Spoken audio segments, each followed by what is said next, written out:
When it comes to floats, each style serves a different purpose. With your inflatable floats, hard foam floats and plastic floats. Plastic floats are most commonly used here in New Zealand because we're dealing with a lot around the rocks and the reef. We're typically swimming along the coastline or swimming around a reef. So with your hard plastic float, you drag it all over the rocks, where if it comes in contact with fish spines it's not going to get damaged, and they're nice and light.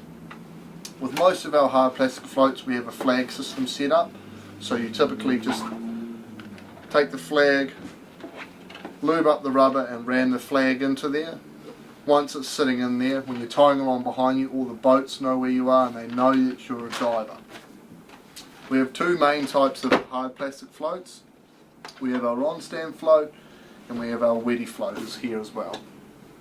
Both serve a great purpose. The Ronstan Float is a good one because you're able to wrap your line around it, so you can store your line on your float.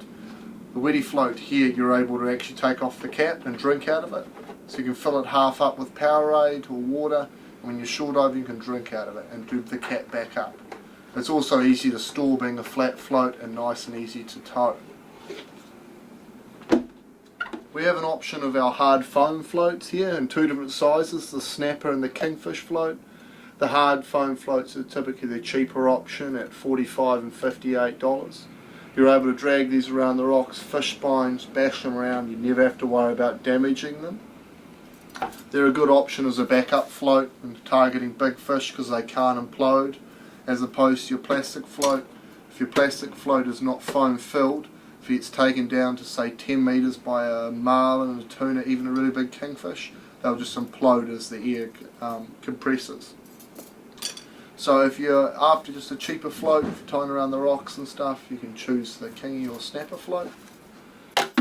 Then we have our range of inflatable floats with the beast, the tuna and the wahoo, with the names typically reflecting the sort of size game fish you might be targeting. They're very popular for travelling, as you're able to deflate them, fold them down and store them away easily in your bag or a boat. You can pump them up to 20 psi, so that gives you plenty of lift, because as I said with the plastic floats, if it gets towed down by a large fish, the air's going to compress inside, but still at 20 psi you're going to have plenty of lift at 10, 20 or even 30 metres. So the float will still be buoyant and be able to bring the fish back to the surface. If you're targeting marlin or really big tuna, you might look at the beast float being your main float. It's also worth taking into consideration of having a second backup float attached as well. So I might have, this is my main float, then I might have a tuna float or wahoo float as a second float. So if the beast float gets taken down, I still have another float near the surface that can put pressure on the fish. The tuna float's a great option for New Zealand targeting kingfish or doubling up on a marlin or a tuna overseas. The wahoo float is a great float for targeting your kingfish. If you're just travelling and just shooting your smaller reef fish to smaller game fish, the wahoo's nice and compact and easy to store away.